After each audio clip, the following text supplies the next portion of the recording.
Hello and welcome to this episode of Triggered and True with Laura Duncan and myself, Brian Freise. Thank you for joining us. Today we are going to be talking about the knowledge of good and evil, which sounds really mysterious. It is a little bit mysterious. I think it's often misunderstood. So I think we're going to be sharing some things with you all to give a whole different perspective on the knowledge of good and evil. So Laura, how are you doing today? Doing great. How about yourself, Brian? I'm really good. All right. So this topic is really kind of cool because it really takes me back to one of the first things that I learned from you. And in one of our first meetings, you shared with me, because I was dealing with anxiety, you shared with me that the knowledge of good and evil is the root of all anxiety and depression. And I thought that was a pretty big statement. And you backed it up really well. So why don't you maybe just elaborate on that a little bit? So yeah, coming back to the Garden of Eden, because that's where the knowledge of good and evil begin. It's the root ultimately of shame, because that's what the knowledge of good and evil causes us to experience. So if you go back, they eat of the fruit, and now they have the knowledge of not just evil, but good as well. And that was always a really important thing to note, because if it was called just the knowledge of evil tree, they would have just experienced, now they know evil. That's what most people kind of summarize with, now they know evil, they felt shame, they hid themselves, they covered themselves up, they were experiencing shame. But it's not just the knowledge of evil, it's also the knowledge of good. And knowledge of good is as detrimental as evil, because we continue to try to do good, and what goes up will always come down, which creates this cycle of a shame cycle, ultimately, of I'm feeling really good, and then we make a mistake, and then I don't feel good anymore. Then I have to keep working to feel better. And so we're in a constant push and pull, and that constant push and pull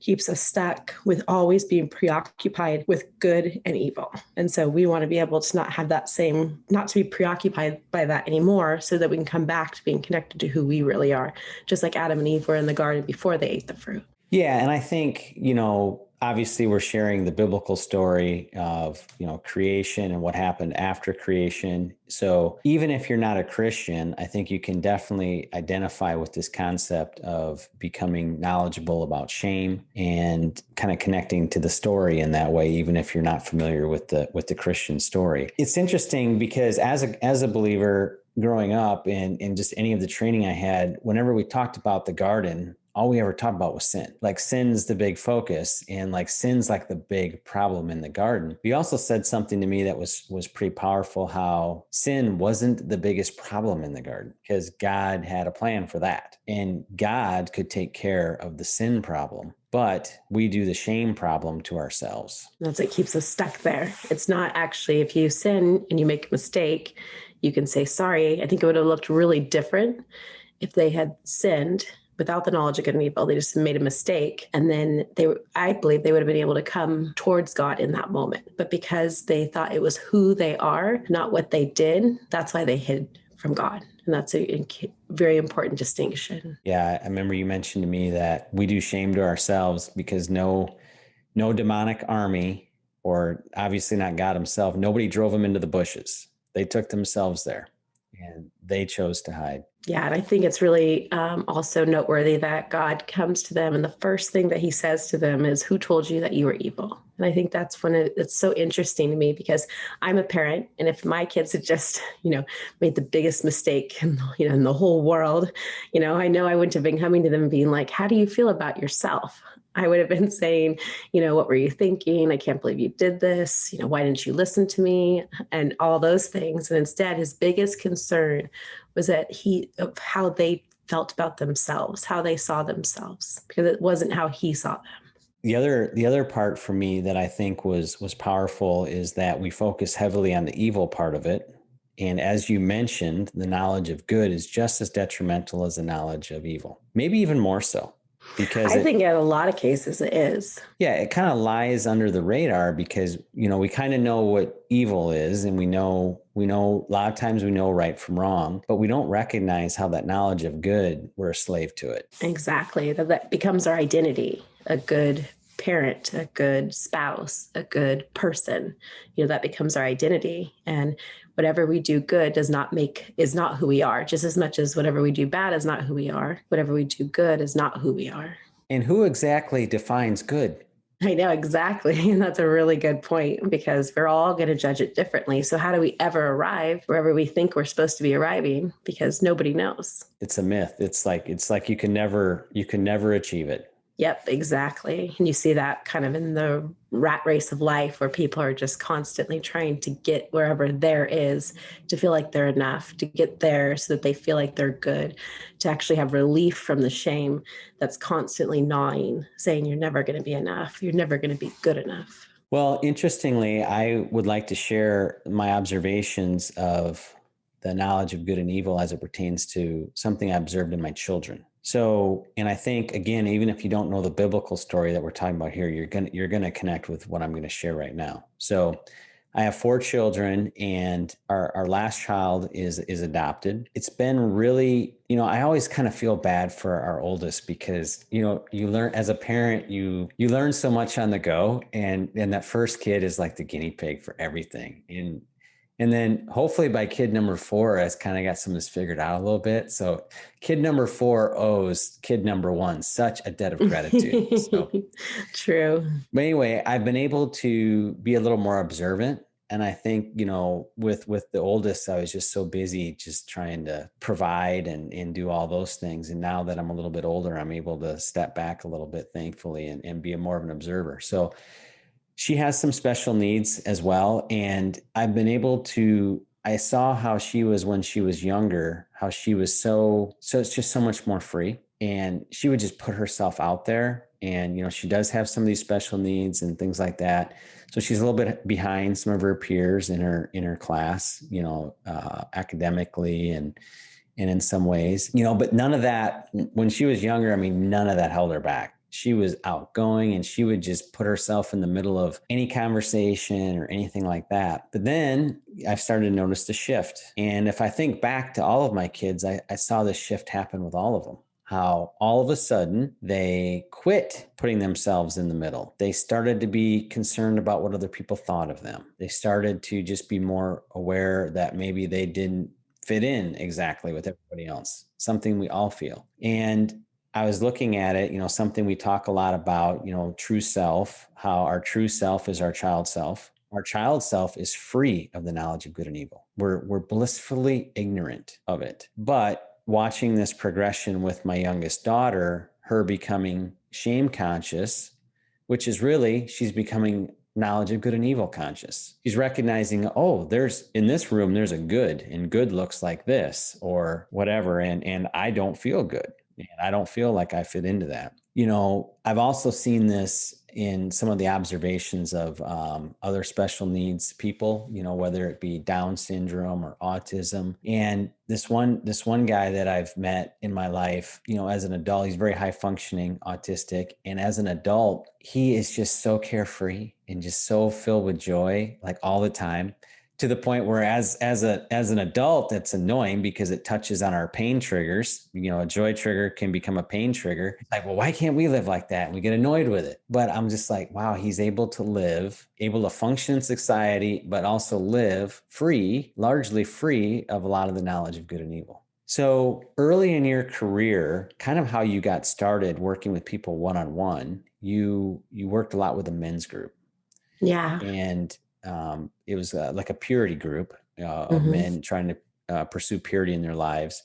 And you learned a lot in that process. And I think you were able to help them a lot. Can you just share a little bit about kind of what you learned and some of the big take homes that the men were able to take away from your time with them? Yeah. So, when you're dealing with an addiction, whether it be a sexual addiction or any type of addiction, you usually are in a constant place of shame because you can't stop doing the thing that is causing you to feel like there's something wrong with you or that you're bad. And so you get some ground, you are able to have some, days or weeks or months that you're able to be in purity, but then it feels like it just comes and sneaks back up and causes you to not be able to see yourself for who you really are. So when I first came and spoke to them, I think it was really a huge moment for many of the men in the room, because their whole entire lives, because a lot of them had started their journey with sexual addiction.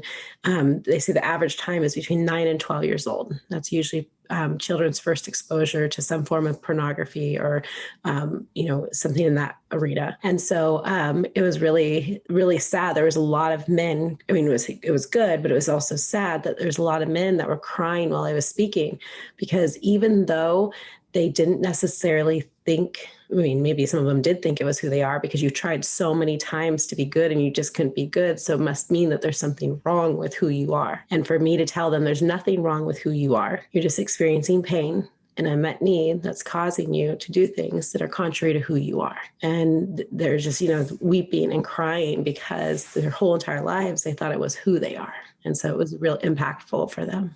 Yeah, that first awareness of that has to be so freeing, or it is so freeing. Yeah, it is so freeing. And for all of us, whether it be sexual addiction or anything, we all have a belief system that in certain areas where we experience shame, that is who we are. And if you live with that lie, ultimately for your whole life, it's really freeing when you realize that is not who you are, and also not who others are either, because people that are working with people that, or like say a spouse with a husband that's struggling with sexual addiction, they see their addiction as who they are too. So it's not only just how we see ourselves, but they also were being seen that way by the people around them, which is also really painful because it reinforces the belief. Yeah. And I know well, because I had this experience, this freedom happened to me in one of your workshops a couple years ago. And I think it was a workshop you were doing called Shame versus Identity. Mm-hmm. I'd been to a few of your workshops, but this was the first one when you asked for volunteers. I felt brave enough to do. And also the first one that my wife attended with me. Oh, yeah. Yeah. And so I think it was her first exposure to maybe even hearing you speak live. Yeah. So I volunteered and I walked through the remote control exercise, and I can't remember what the trigger was, but my reaction was I was very grumpy, and went on to describe the grumpy side of me, and a little backstory on the grumpy is that's a common triggered Mm-hmm. response for me. Yeah. Something that I, like those men in the purity group, I took that onto my identity. I thought, well, I'm a grumpy person, which is something I definitely felt a lot of shame about, because I don't want to be a grumpy person. Who wants to be that, So I definitely felt a lot of shame about it, and it was reinforced by those around me and even made fun of. And one of the ways my family, in their loving way, and probably just in their reaction to the pain that was caused by my being grumpy, they nicknamed me the fun sucker. And they would talk about how when I walked into a room, I would suck all the fun out of it. So that was painful for me to look back at and think about. But like, one of the other jokes that they would use with me is they would say, Dad just needs to put his straw away, because the fun sucking straw. So anyway, we were walking through this remote control exercise, and I was describing the grumpy, but and then you just stopped me and said, "But you're not a grumpy person," and shared how I was just in pain, and that was my reaction. And it wasn't my identity; it was the way my body was responding to pain. Mm-hmm. Exactly. That's why sometimes I call our triggers emotional allergic reactions, because they are just a reaction to the pain, and they manifest, like you said, with potentially grumpiness, anger, out of control, whatever people get triggered in, but it's just a reaction. If you were allergic to something, you'd have a reaction to it, but you wouldn't think it was there was something wrong with you. You would just know that you're having an allergic reaction. But imagine if you didn't know what allergic reaction was. And, for me, the only thing I'm allergic to is peach skin. And so if I eat that, my throat gets all tight and scratchy, and it's like not hard to breathe, but it's like a little bit, I can like feel it there. And so when it first happened, it was really scary, because I was like, what is this reaction? I didn't know I was allergic. But then now it's super easy for me. If I say I drink something that has peach in it, then I just know, oh, there must be peach in here. It's not even a big deal. I just don't eat it. I just put it away. I know I'm okay. But when you don't have the knowledge that it's just a reaction, you think you're dying. You think that there's something wrong with you because you think it's you. And this is a real distinction of separating you from your actions. Yeah. And that day for me was just the beginning, like my Mm-hmm. first like aha moment of, wait a Yeah. second, that's not me. Mm-hmm. And as we worked through like the child picture exercise, as I connected back to my younger self, I was like, no, when I was 5, I was not that way at all, and that was a learned response in the way my body processed it. But we're learning better ways now. Yep, exactly. We're And learning being how able to to bring be, comfort. yeah, and being able to be patient with yourself in the process because you are recognizing it. Yeah. And I think a lot of times, shame kind of sneaks up on us, and the first step really is identifying and just kind of like saying, okay, shame, I see you. I see what you're doing here. I see you're sneaking up on me in this area. It's like, no, that's not who I am. Doesn't mean we don't have to go take responsibility for what we did, or if we're grumpy or irritable and we want to seek forgiveness for those things. We don't want to do that. We have to own it, but yet at the same time, owning it doesn't mean we become it. And a lot of people think that to really own something, you have to become it. And it'll be reinforced again by external people, wanting you to say, this is who you are. You are a grumpy person. Whatever reactions we have habitually is usually what we start to think is who we are. Because if you do it every single time, you start thinking that's who you are. So when a person first becomes conscious of shame and that they think there's something wrong with them. So let's just kind of break it down. What is typically our first reaction? Usually we're going to have a physical reaction where you're going to feel, you feel bad. You feel like, it's like a sick to your stomach type feeling where you feel like it's, again, not just that you did a bad thing that you feel convicted about or feel, if we make mistakes, we should feel bad about what we did, but we shouldn't feel bad about who we are. That's the feeling we get when we're in shame, that it's something and it creates a hopelessness or a helplessness that we're not going to be able to ever get out of it because it feels like it's who we are. And so it hits you so much deeper than just, oh, I made a mistake or I, did something wrong, but it's actually saying this is who you are and you're never going to be able to change. So there's a real helplessness Yep. and hopelessness to it. Mm-hmm. Exactly. I mean, if most people don't recognize that's what's even happening, they'll just feel bad, in general. But if you start to pay attention to what you're feeling, those are usually common things that when we're stuck in shame, we feel helpless or hopeless.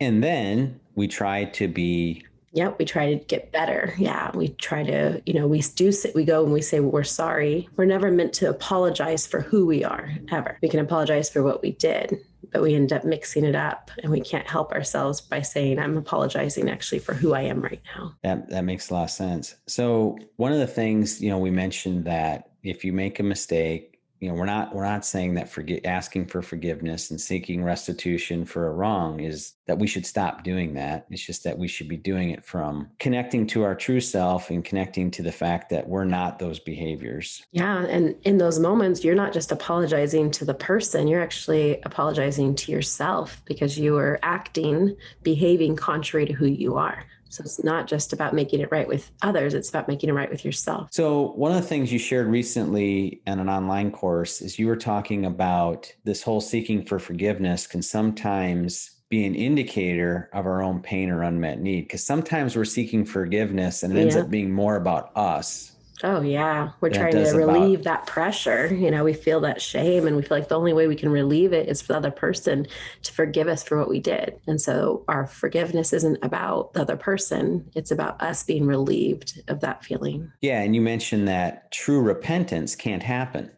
Nope. Yeah. True repentance comes from a place of saying, I know that how I behaved was contrary to who I was created to be, which I know also a violation of you or the person that you're saying sorry to or asking for forgiveness. And that's really important because our repentance, how like when kids are little and have them say sorry, and I had one of my kids, would just be like, sorry. But like, you could tell like there was like no, repentance behind it. It was just going through the motions so she didn't get in trouble. But then you can see what true repentance looks like when it's connected to who we are are. And in fact, it's actually even connected to empathy, where I can feel what another person's feeling. So when I repent, I'm repenting because I know that what I did hurt the other person. And one thing that I say a lot is hurt people hurt people. And so if I'm in pain, I'm going to hurt others. And that's something that I want to recognize, that it's actually an empathetic response and true repentance as well. You often say that when you're working with people, you don't tell them to go ask for forgiveness, and you don't start there. No, we know not. that asking for forgiveness is important. So we're not saying that. But you don't want to start there because of what you just said. Yep, exactly. Because, if anyone's ever tried forgiving someone that really hurt them, usually it feels like you have to keep doing it over and over again because you keep getting re-triggered by the person, because you haven't actually taken care of the pain that you already had going on in your heart before that person ever did whatever they did. And so really it does come back to, it's our own pain or our own unmet need that's being triggered. It's not about the other person. And I use a strong statement that sometimes triggers people as well, where I'll say that no one can hurt you. And that's always a really offensive phrase to people, because they're like, what do you mean no one can hurt you?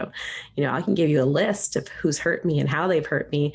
And I can go through that so you can see how much people have hurt me. But ultimately, 0 to 12 years old, you can be hurt, where we're in those building blocks of our childhood. But once we've moved past that early childhood development stage, we're always dealing with past pain. We're not dealing with the present pain. Well, you're dealing with the present pain, but it's pressing on, it's stacking on top of, and making a kind of a minor thing a major thing. Yep, exactly. Because you already had pain before that person ever came, into your life. I use the example of, like if your shoulder was bleeding and someone came over and just poked your shoulder, it would hurt really bad because your shoulder is bleeding. But if my shoulder was healed and you came over and poked my shoulder, it wouldn't really bother me. I mean, it might be a little, you don't like when someone does it. Yeah, exactly. Yeah. But it's not actually going to make me feel like you hurt me to the degree that it is if I already have a wound there. So it's really that wound being pressed on. Well, and when you become more aware and more emotionally aware of that pain that's underneath, that helps a lot in that area of shame too, because when those little things happen and you go super, like before the podcast, I was sharing with you a trigger that I had over the weekend.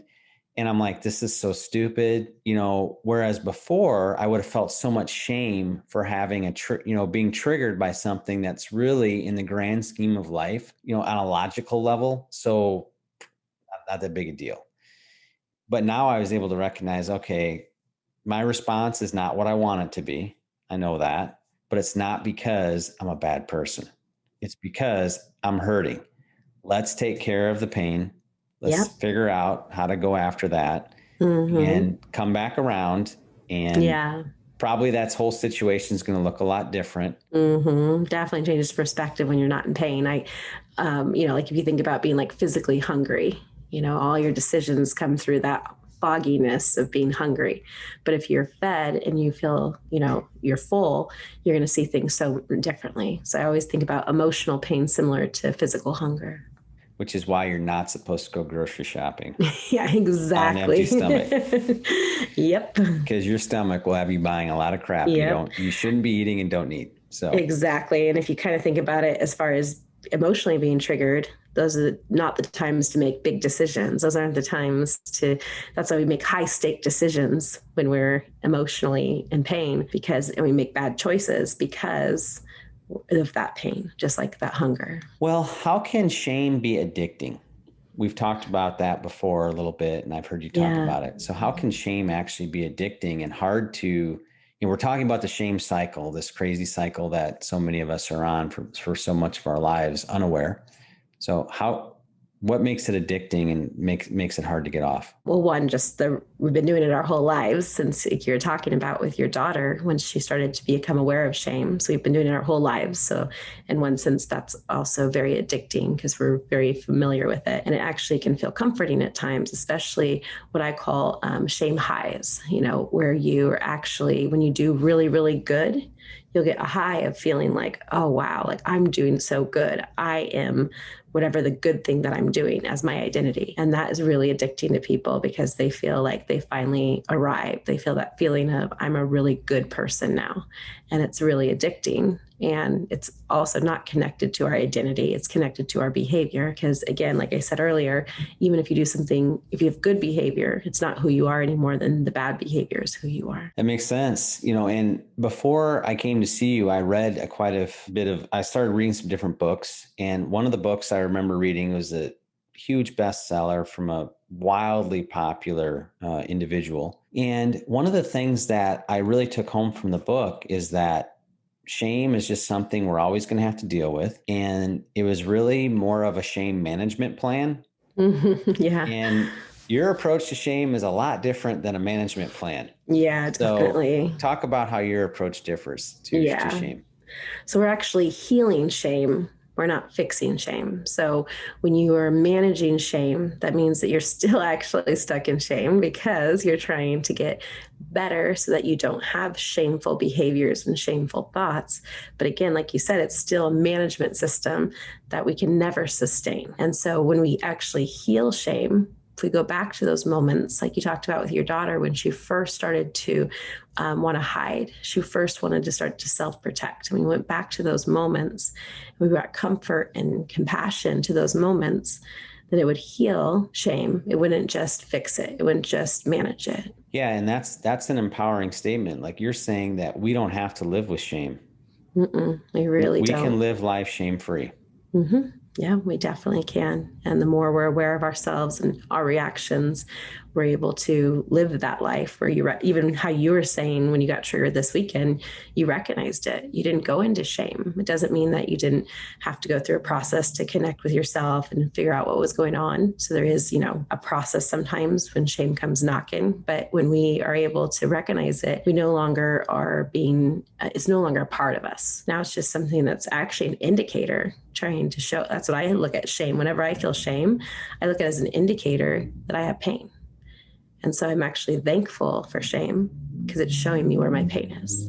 And that's ultimately everything we've been talking about throughout this series with the compassion method, everything we're talking about, this pain. And so oftentimes this pain and the shame are so closely intertwined that we can't separate the two, but really you can use them synonymously. We can talk shame, we can talk pain. It's really the same thing.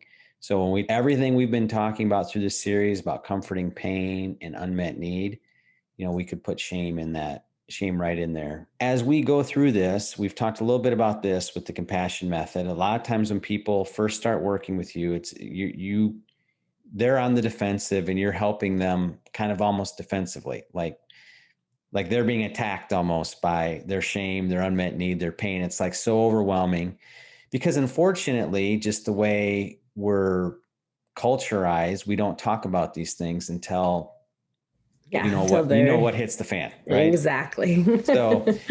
So let's, we know that sometimes we have to be defensive, but I remember about 9-12 months in of my conversations with you, there was a switch that flipped. We went from defensive to really a much more offensive approach. So talk to us, a little bit more about how to offensively go after this. Yeah. So offensively going after it, well, like we were saying before, is the beginning is recognizing it, of course. But then once we've recognized it, one of the offensive ways is coming back to your true self, coming back to who you really are. That's it's actually a more powerful way to do it than just fighting against it. Because ultimately, in order to get out of shame, you can't do better because the whole nature of shame is doing. We want to come back to being. And so when we come back to being, we're able to actually heal it. But if you try to do better with shame, it's never going to get better. It's actually going to feed it. Whenever we're doing better, we're fueling shame. Well, I remember learning this too and connecting a couple times in business, like within like a week or 10-day period, I recognized having a shame high and a shame low in interactions with customers. I was in a conference room with one of my clients. He was not real happy with something. And I felt myself just spiral down. I was in the shame low, and then about a week later, I'm in another conference room with another client. And he made this comment that just took me to this euphoric place. And I was like, this is what's happening. I Yeah. went from shame low, and this comment, and I do remember the comment he made. He made a comment of, and this is why we like to work with you people, and I was like, euphoric. So we want to be able to celebrate those things, and there's nothing wrong with celebrating those things. But what you're talking about is something different. This cycle, this shame high, shame low thing that you're talking about. So maybe just go a little deeper there. Shame is the knowledge of good and evil. And so when I am doing really good and I see it as my identity, it makes me feel like I'm finally enough. I finally have arrived. As I'm frantically trying to be better, you're always waiting for the accolade. You're always waiting for that person to say, wow, you're finally good enough. And so that just makes you feel so good because we get this illusion that we've arrived.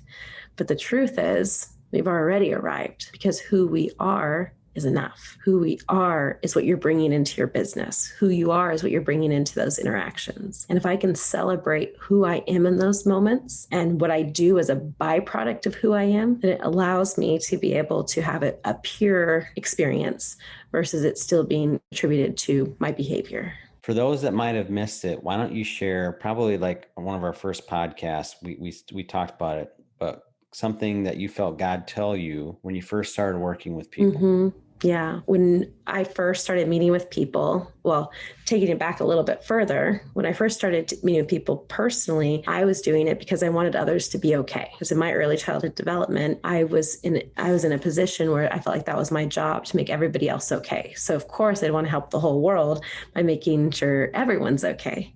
And so my personal healing started by being able to walk through the healing process for myself, that I could be okay if others aren't okay. And in that revelation, in that healing, God spoke to me about nobody needing to be fixed, because ultimately in my past, I was trying to fix people, and I get really discouraged if people weren't fixed. And I would feel like I had to do more to help them be more fixed. But then he showed me nobody needs to be fixed. Nobody needs to be changed. Their creation, who they were created to be, is perfect. It's just been covered up. And so God said, your only job is to help facilitate uncovering who they are and helping them being reconciled back to who they truly are. And so I'm not adding things to people. I'm not trying to take things away from people. I'm not trying to fix behavior. I'm not trying to fix person. I'm helping them reconnect with their true self, their child self, because that ultimately is how we're going to heal shame. That's ultimately how that will become more superior than our behavior. I don't know if when I first heard you share this, I don't know if this was positioned by God this way to you, but it almost sounded to me like when you first said it, was almost like a light rebuke. Like, don't add to them. Yeah. Oh no, totally. Don't add to them. Yeah. Don't take away from them. The way they are right there sitting in front of you is perfect. Your job is just to help them discover the wonderfulness that's there.